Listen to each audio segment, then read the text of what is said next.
This is WWE superstar Drew McIntyre, and you're listening to the WWE Podcast. The champ is the one that everybody wants, me. It's going to WrestleMania. Claymore! Austin 316 says I just whipped your ass. This is my iron. You're going to acknowledge me.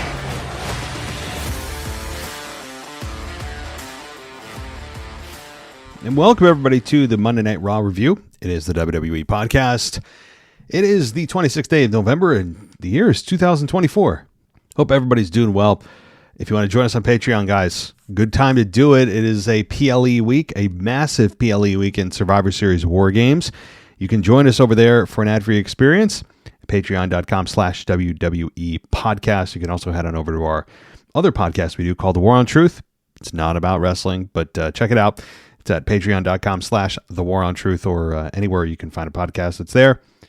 Right now, also, for our WWE podcast, you can get a 25% discount on any monthly or annual membership if you're a new member. Use the code WarGames and you get a 25% off discount for any of your new subscriptions. So check it out. Also, it's a great time to join because if you want to connect with other wrestling fans and fans of this podcast, you can get access to a Discord server that allows you to chat with everyone. And it's a good time during Survivor Series or really any PLE. So let's talk Monday Night Raw. A Monday Night Raw that was emanating from, was it Glendale, Arizona? If you're wondering the name of the arena, it was the Desert Diamond Arena. And an overall impactful, I think, PLE final Raw into the PLE. A Raw that saw some progression, nothing earth-shattering. I don't think it was the greatest Raw of all time, but it did introduce a new women's championship. I think those of us that were wondering if WWE was going to counter on Raw with a women's Intercontinental Championship, we now have that answer as a championship, but was introduced by Adam Pearce, and we'll get into that in a little bit. But starting off, we had Gunther come out, and he was introduced by Lillian Garcia, and Jackie Redmond stood in the ring and interviewed Gunther. Redmond set up footage for last week of Damien Priest getting the better of Gunther during a backstage altercation, and Gunther looked rattled after watching the footage, and then Redmond noted that Gunther's WWE career has been dominant, but he's been different since he took a rare loss to Cody Rhodes. Redmond asked him to comment, and Damien Priest then comes out, and before Gunther could respond, Priest stood in the ring at ringside and told Gunther to let everyone know how easy it will be. Let's see what else he said here. I'm looking at just some of the notes here. Priest said Gunther wants everyone to think that the old Gunther's back, but they know it's not true. Priest said Gunther has never had to deal with a problem like him, and at Survivor Series, this problem is taking that championship. And Priest questioned what would happen to the ring general when he loses to a guy from the street.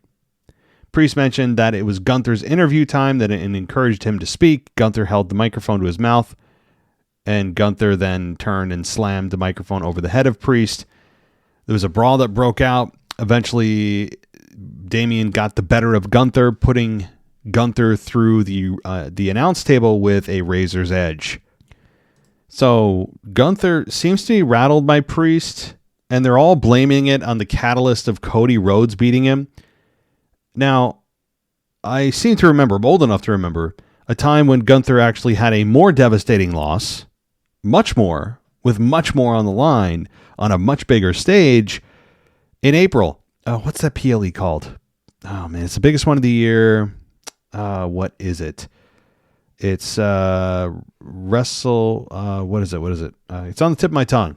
Oh, WrestleMania, that's right. And he had the Intercontinental Championship up for grabs after a 666-day run with that championship, facing Sami Zayn, losing that championship to Sami Zayn in front of the world. So we're all trying to pretend that Cody Rhodes is the catalyst for Gunther suddenly becoming a beta male. No, I'm not buying it. Number one, I don't think Cody Rhodes has that power, or at least I'm not buying that Cody Rhodes has that power. I also don't want to see Gunther in any kind of cowardice mode at all. I understand he's a heel. I get it. I know you're trying to make Priest into the next big star, and I'm all for that, building new stars. That's how this industry continues to live, is through stars, and that'll always be the case. But seeing Gunther in any kind of vulnerable emotional state does damage to his character. His character is built on the exact opposite. Gunther's character is built on respect. It's built on not backing down. It's built on just intimidation. And we're taking that all away because of a loss to Cody Rhodes at Crown Jewel for the imaginary Crown Jewel Championship. No, I'm not buying it. I don't like it. I don't like seeing Gunther this way. That it goes against everything of what Gunther is and how he was built. He's also a heel. I don't need him. I don't need every heel to cower. Some heels can be ultra dominant. So, suffice it to say, this was executed as good as it can be, and it's just not how I want to see Gunther portrayed. In a vulnerable state because of a loss to Cody, when clearly the loss to Sami Zayn at WrestleMania 40 should have been a much more devastating loss if they were ever going to go that road. So that's just my take. But on the flip side, Damien Priest is quickly becoming a massive threat to any heel on the roster, no matter how big or intimidating you are. Damien Priest is becoming quickly a legitimate threat. We've already seen him as world champion.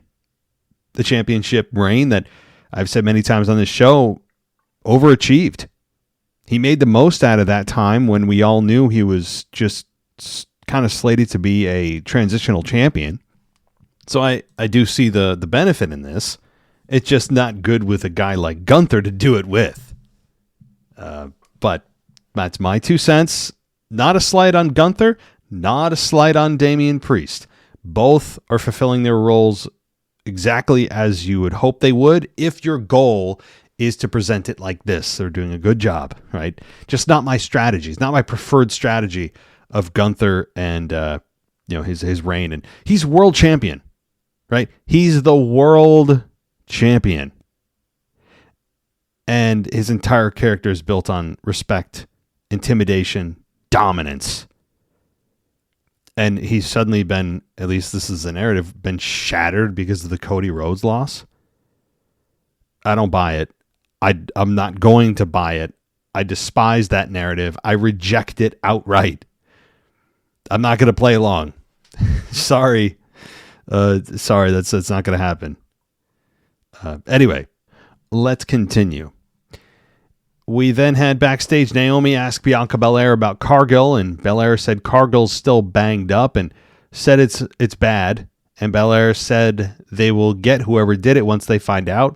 Naomi brought up the need for a fifth woman for the WarGames team.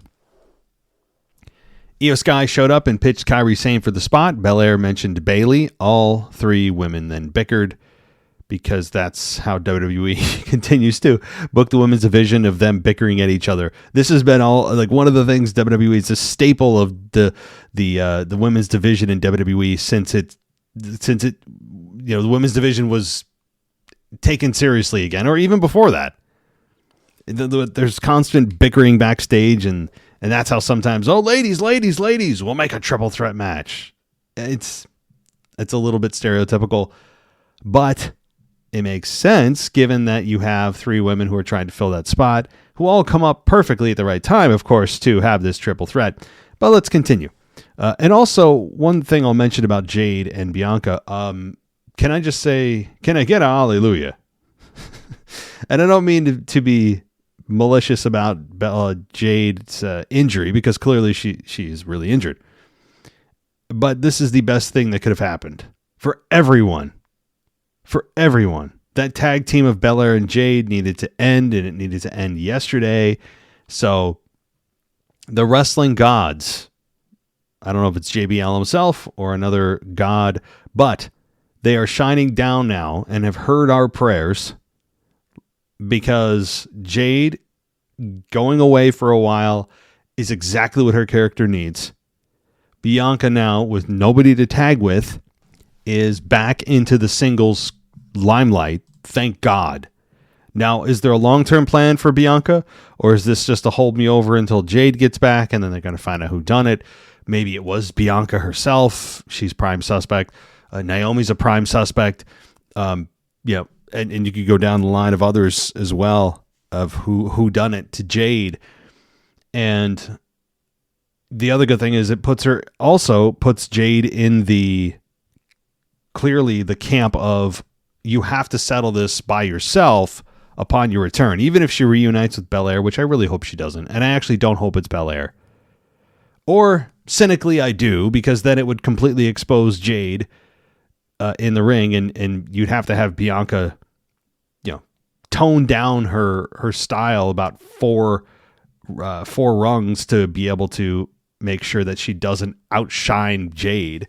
I mean, that's how big of a difference that there is between them. But whoever it is will likely be Jade's first opponent as a single star. And then I'm rooting for her. It sounds like I'm not, but as I've said many times, it's sink or swim time for Jade. So we'll see how long she's going to be out. I'm not sad about it. I need time away from the Mean Girls routine and other coordinated little Mean Girls antics. It's obnoxious. Thank God that this team, by force, has been disbanded. Not by design, by force. That sounds good to me. Okay, so Rhea Ripley then shows up backstage and said whoever the person is, to stay out of her way and carry their weight. Belair asked Ripley if Ripley had any suggestions. Ripley said she couldn't care less as long as they leave her Liv Morgan. And Belair said, wow, what leadership. Belair said she was going to get ready for the advantage match and told the others to figure it out. All right. So, by the way, we haven't got a Bianca and Ripley program yet. Now, they're both baby faces, and I was hoping for that last year. We didn't get it, but Bianca and Rhea Ripley, that's a WrestleMania main event right there. I mean, yes, one of them has to turn heel. Doesn't really matter to me which one. I prefer actually it be Bianca, but I don't even care. These two would kill it. They haven't been in the ring together in a couple of years, at least on the opposite ends of the ring. So something to kind of think about as we move forward towards possible massive women's matches at WrestleMania. Rey Mysterio and Dragon Lee versus Julius Creed and Brutus Creed in a tornado tag match. This one lasted 10 minutes and 45 seconds with Julius and Brutus beating Rey and Dragon Lee. And the finish was Brutus going after Rey, who shot him towards the referee in the corner. Chad Gable shows up and twisted Rey's mask so he couldn't see. Julius rolled up Rey and got the 3 count. Gable and the Creeds had an over-the-top celebration that including posing on the broadcast table. The match was fine. Personally, I think it was fine. It was, it's nice to see tag team matches. And this is what I'm talking about. Tag team matches that have nothing to do with championships is always nice to see. It shows you that you have depth and that not everything is about a championship. You can have personal programs. And as mild as this one is, it is a personal issue. And having Chad twist the mask of Rey is a kind of a new twist. See what I did there? And I think the finish was fine. Having Rey Mysterio lose and Dragon Lee lose, I mean, who cares? I don't mean that disrespectfully. I mean that it doesn't hurt them. You're trying to build a new team. You're trying to give them momentum. You're trying to give them some kind of name. And Julius and Brutus definitely need that. They're not struggling with, Chad and them are a perfect pairing, but they do need a little bit of momentum, and beating Rey Mysterio, especially, who's the biggest name in that match, is a big deal. Or at least they should treat it that way. All right, we had highlights of Paul Heyman's return, as you'd imagine, along with CM Punk. Must have really annoyed the crowd. These are the things, and anybody know that's been to a WWE event knows this, that when they show highlights of a show that either you just missed or something coming up that you're not going to be in attendance for at the next show, like if you're at SmackDown and you're seeing, oh, and at Raw, the return of blank, or you're at Raw and they show highlights of the show that you just missed that had Paul Heyman and CM Punk there, you're like, oh my, you feel like you missed something. You feel like you've been slighted. You feel like you have FOMO, the fear of missing out. You're just like, oh my God, seriously? And I have to, and then the next match is some kind of like insignificant match that doesn't have any momentum. And it's just, I totally understand. And I'm sure that fans in attendance were thinking that too. Because selfishly as fans, when we go to a live event, we want, we want everyone to be there. We want the stars of the Attitude Era there. We it's just kind of selfishly what sometimes we unrealistically expect out of WWE is for the, you want your show in your city to be the biggest it can be. And that's why you buy tickets for those types of moments. And, but anyway, no one's bringing this up. It's just, I know what it's like to go to events and you see it and you're like, oh man. And I know it because most recently last year, when we had Randy Orton and CM Punk appear, there was a SmackDown that I went to 2 weeks after that happened, and we were the dead zone of the returns. We didn't get Randy or Punk. The week before and the week after, they appeared, either together on the same show or in separate appearances. And we were that dead weight of we didn't get either one other than highlights. It's like I could have sat at home and watched this crap. Sometimes you just hit it wrong. Just the nature of it. But it is frustrating. Anyway, talking about something that's kind of a bit of a tangent there. But they got highlights of the Heyman return, significant return. We then had inside the Judgment Day Clubhouse, Liv Morgan and Raquel Rodriguez were talking when Finn Balor said they should have more faith in their teammates. R-Truth showed up and acted like he belonged.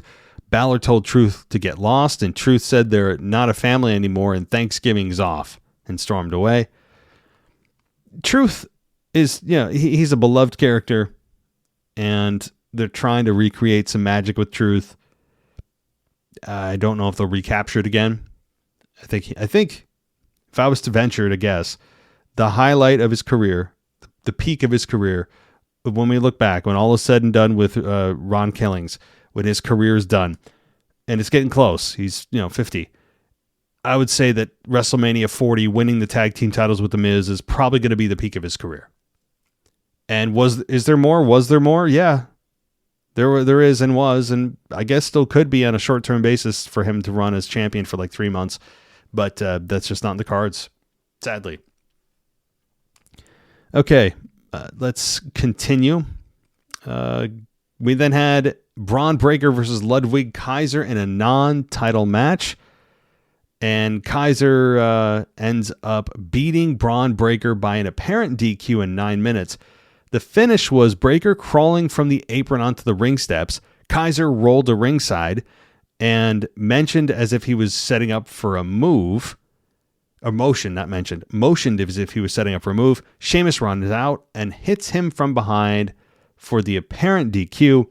Sheamus then beats over Kaiser until Breaker pulled him off. Sheamus shoves Breaker. A group of producers and security guards tried to stop Breaker and Sheamus from brawling going into the break. So it seems like they're setting up for a triple threat for the Intercontinental Championship.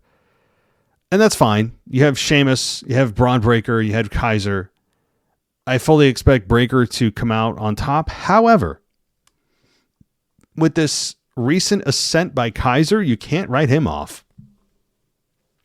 I think the least, again, if this becomes official, the least likely here is Sheamus, who is a legacy talent that is, to be frank, at the back end of his career, a guy that is underappreciated, continues to be underappreciated, continues to show that he can work and work very well. But I think WWE knows what they have in Sheamus. He has name value. He's a badass worker. He certainly can help younger talent, and hopefully he is doing that. I would have no reason to believe he isn't. But his time as champion for really anything has kind of come and gone. Not to say he can't have a short run here or there, but he's never going to have a long-term championship run again. I'd be shocked if he does. But for Kaiser, he's on the rise. Young guy. He's been kind of anointed by Gunther to go do his own thing. And Kaiser showed last week, I think, something different, a different side of him. Attacking Breaker, attacking Sheamus, standing tall. And this week he beats Breaker again. It was by DQ, but still, it is a victory. It's a win in the win column for Kaiser. However, Braun Breaker is also in the same camp of rising star. He's kind of on the same level, I think, as Kaiser. They're both young. They both they both certainly have better days ahead of them. Their best days are ahead of them, or they should be. They're both in that IC title mix with Breaker. Obviously, he's won it twice, yes. But I think Kaiser has a real chance here if they have this Intercontinental Championship triple threat that we're assuming they're going to have, for Kaiser to come out on top. There's a chance here. Now, Breaker did just win it back from Jey Uso a month or so ago. But Kaiser does have a chance. I don't think it's right now, given how Triple H has booked most championship changes, which have been about 90%. When you get it, you keep it, you hold on to it. Very rarely has he done the hot potato. That's not his style. So when they do happen, it does feel like a shock. And I did misspeak. The triple threat is official for Survivor Series. So I meant to say it's official, not apparently. It is official. So the triple threat for the IC title will take place at Survivor Series. It was announced with Adam Pearce and his typical screaming, his weekly, blowing his top type of, temperament that he has. And he ends up setting up the triple threat. Okay. We then have Kathy Kelly interview Sami Zayn, Jimmy, and Jay in a locker room and ask them about CM Punk joining their WarGames team. Zayn said they were shocked and he never thought in a million years it would be Punk. Zayn said Punk is a complicated guy and anyone who has a history with him has a complicated history, including Reigns. Zayn said was told that Reigns and Punk will sit down and talk on Friday. That's going to be fun. Zayn said he wants to trust Punk, but the $1 million question is whether they can. Jimmy said they could trust Punk because the wise man said it was okay to do so. Jimmy said they need Jay to win the advantage match against Jacob Fatu on SmackDown. Jay cut a brief promo about the match, and that was it. So that is going to be worth its weight in gold. The sit-down interview.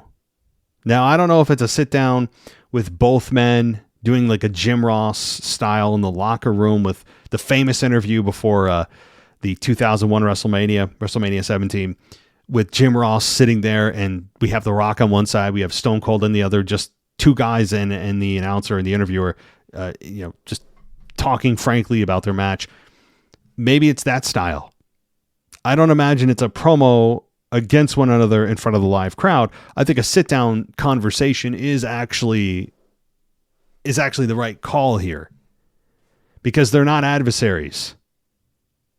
And we don't want to pretend like they are. They're not ready to be adversaries. Will they be? Yes. When? Probably not until after WrestleMania. This is a one-off, I think. There's no way Punk's going there to join the OG Bloodline on a weekly basis.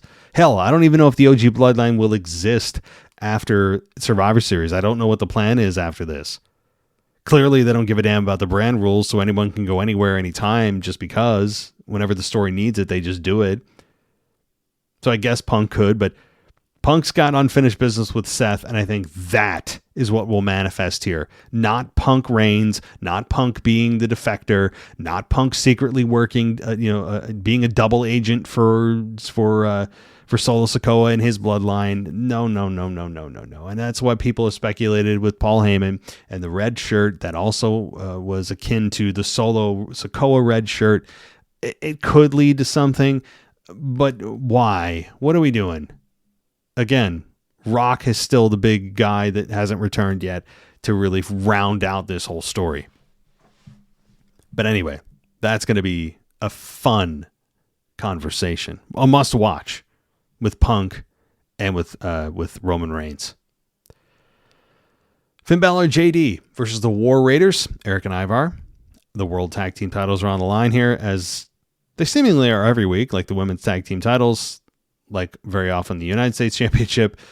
And this ended with a 10-minute Finn Balor and JD McDonough victory to retain. It's about time. They haven't defended them more than once, so in like 150 days. So it's kind of good that they finally defended them again. The referee was scolding Dom and Carlito when Ivar climbed to the top rope. Balor cut off Ivar and pulled him into a clothesline, and McDonough rolled up Ivar for the pin. I mean, geez, how many roll-ups we got tonight? My God, I forgot how many roll-ups were on Raw. In my mind, I don't remember watching that as a roll-up, but it was. So McDonough gets a roll-up on Ivar, which is kind of funny. McDonough getting a roll-up on the biggest guy in the match, with McDonough being the smallest. Kind of a weird way to get the victory given the size difference, and a roll-up does require a lot of leverage and often size, but whatever. So then we have Kofi and Xavier all smiles as they watch the video backstage for New Day's 10-year anniversary celebration for a video package that was airing. Woods said they should squash what's happened over the last couple months. Woods told Kingston he loved him, and then Kingston returned the favor. Woods said next week would be the greatest night of their careers. Kingston said they should head to the ring and show everyone what they're all about. Oh, yeah. We got, and I say that because I can't wait for these two to split. And we got a hell of a promo between them. And I'll get to that in a minute. I have nothing but praise in that promo. So, New Day, Kofi and Xavier took on the Alpha Academies, Otis and Akira Tozawa. And we had this match ending with a minute loss. They lost in a minute to Otis and Akira Tozawa. That's it. After the match, we had Woods leave the ring. Kingston followed, and they continued to bicker as they headed backstage, and a cameraman followed. Woods asked Kingston, and this man, boy, as the kids say, they cooked each other. It was great.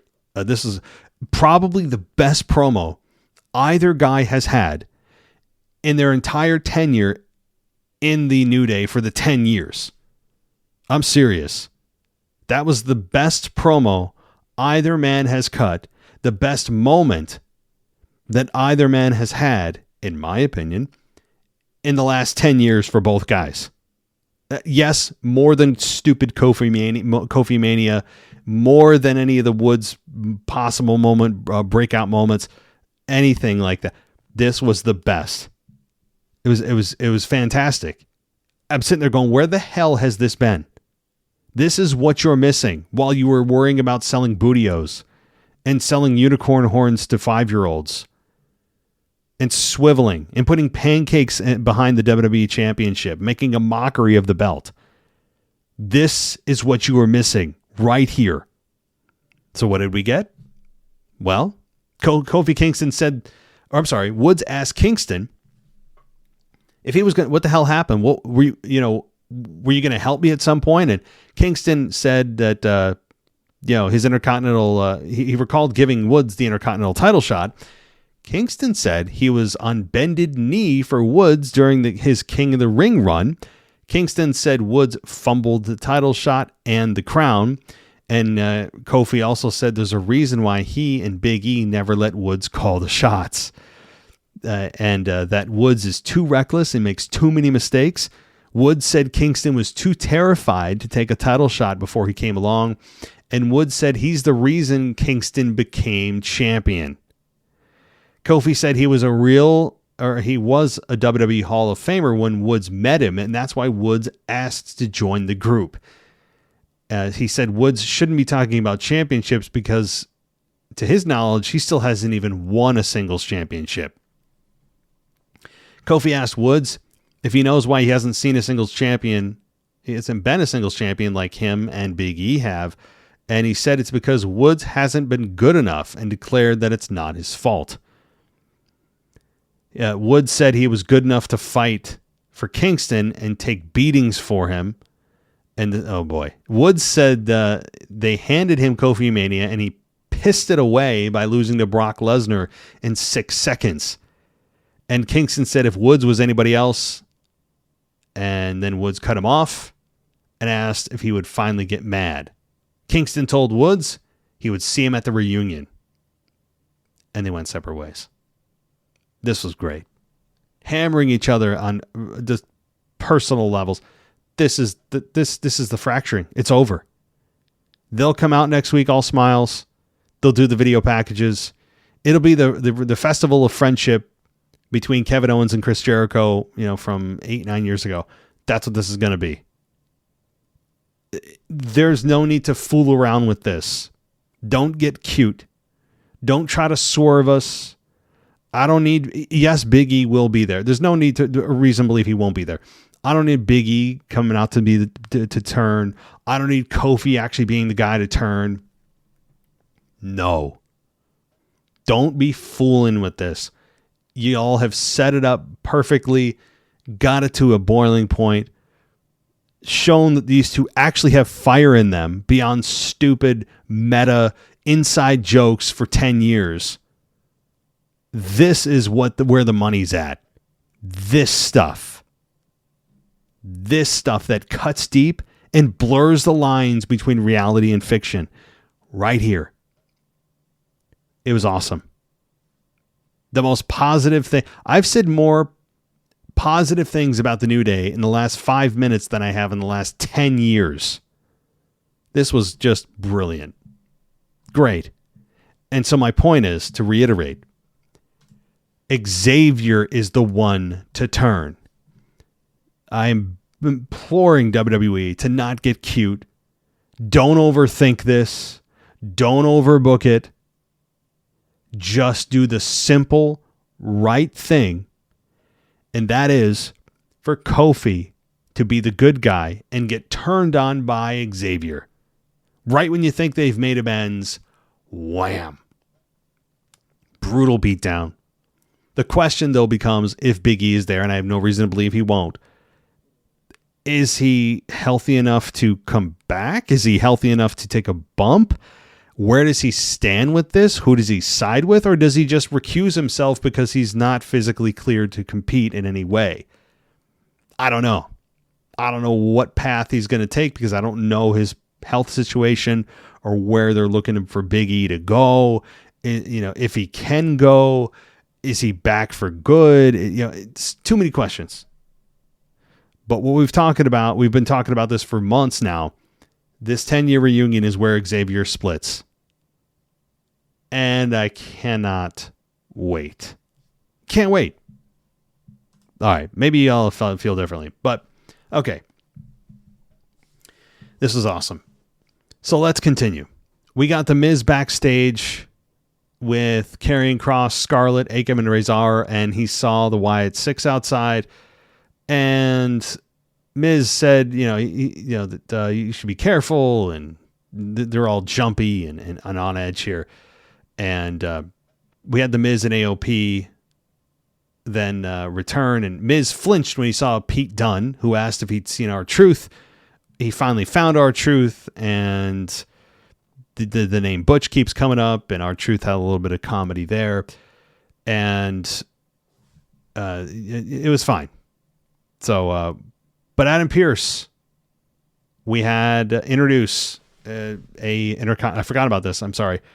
I didn't go in order perfectly, but Adam Pearce did introduce the Women's Intercontinental Championship and said there will be a tournament for the new belt, and it's going to begin next week on Raw. So the women get their new IC belt. All the questions about that have been answered. Raw gets the IC belt for the women.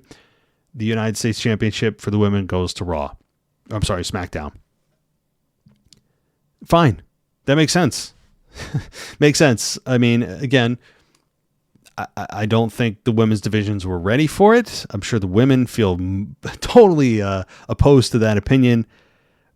But it's not that I don't think the talent is there. It's just simply, as I've mentioned many, many, many times, WWE has yet to show me consistency in their booking of the women, the minutes given to the women, and that they will have any kind of consistency in showing that championship respect, because they have issues with the existing championships. So, all right. It's a lot of championships. It's a lot of championships. Boy, oh boy. So maybe they're going to expand the women's division, and we'll see. I'm willing to give it a chance. I just don't have faith, given the history of WWE. It's a large sample size. Okay. Backstage, Nia Jax spoke with Tiffany Stratton, Candice LeRae, Raquel Rodriguez, Liv Morgan, and Jax said WarGames is over as far as she's concerned due to Jade Cargill's injury.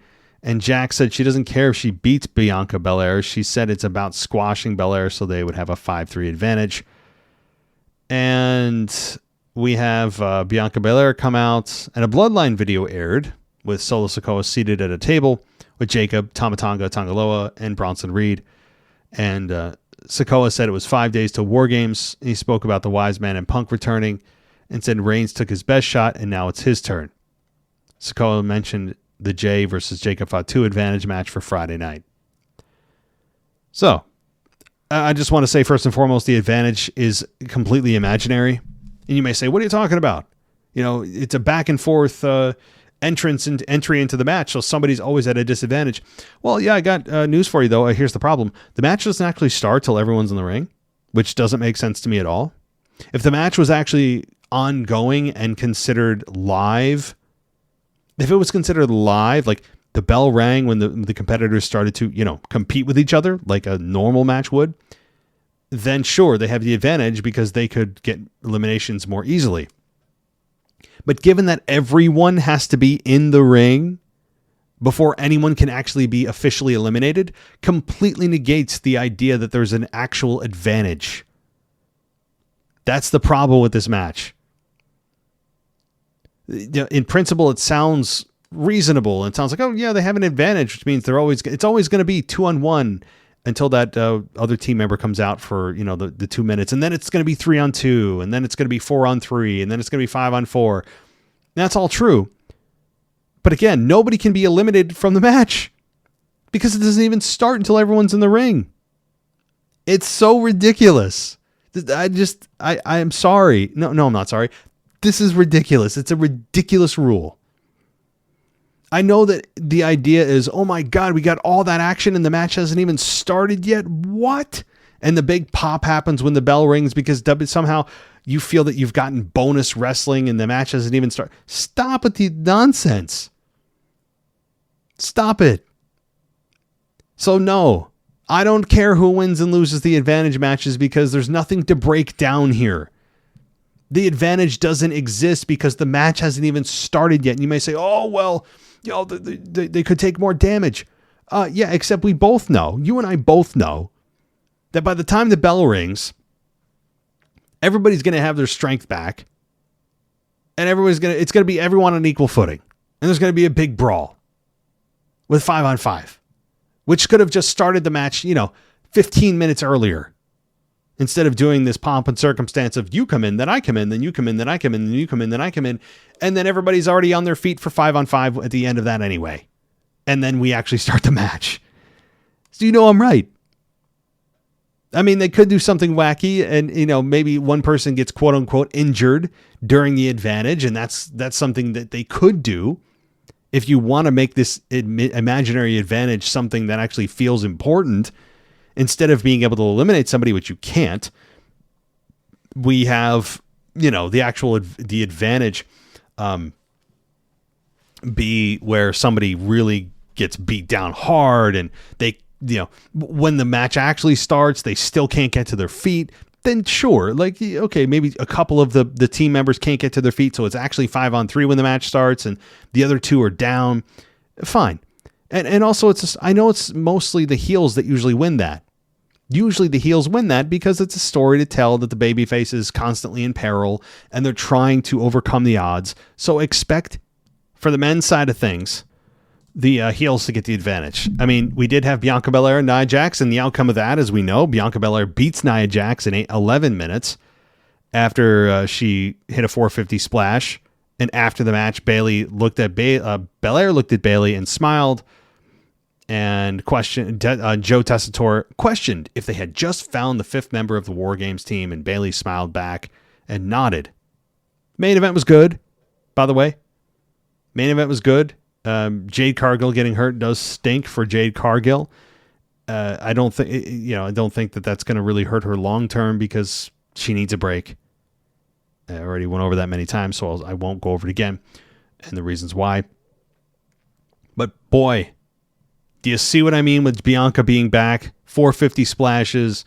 She's just got the, smooth as butter maneuvers in the ring. Now, working with Nia Jax doesn't exactly allow Belair to showcase, her at her full capacity because Nia Jax moves slower. She works at a slower pace. She's a much heavier woman than most of the women she works with. And that does limit what Bianca can do because Jax can't keep up. And I'm not expecting Jax to keep up. That's not a slight on Jax. I actually have been very, very positive about her generally with her run. And I'm glad she's women's champion. Bayley with that belt, WWE is doing nothing. They were giving her absolutely a nothing burger to work with after WrestleMania. And Nia Jax was a nice change, and the interactions between her and Tiffany Stratton have been a lot of fun. And when is she going to cash in? Who's going to turn? All that. It's been fun. And I like the way she competes because she has to compete slower. And I like that. Her weight forces her to change how she wrestles, and I love it. I love it. Not everybody needs to wrestle 400 miles an hour. And Bianca has to wrestle at a slower pace, and I'm cool with it. But seeing her back in a role, a singles role, it was just like this. I felt like this. I mean, Belair main eventing Raw and seeing her again doing what she does best, which is her singles role. It's just like this just feels right. Just feels right. So we'll see if she's the one that attacked Jade. I know that many people are suspecting she is the one, but I don't know. I hope it's not. Not yet. It's not, but there it is. There it is, guys. So the women have the baby faces with the advantage, and the men will likely lose here with Jacob Fatu versus Jimmy. No doubt about it. Jacob Fatu is not losing that. There's not a chance in hell. Jimmy is the lowest tier member of the bloodline. No doubt about it. He's at the bottom of the food chain in that group. He's going to lose, and that's fine. Which will then put the baby faces in peril for the men's main event WarGames match. Fine.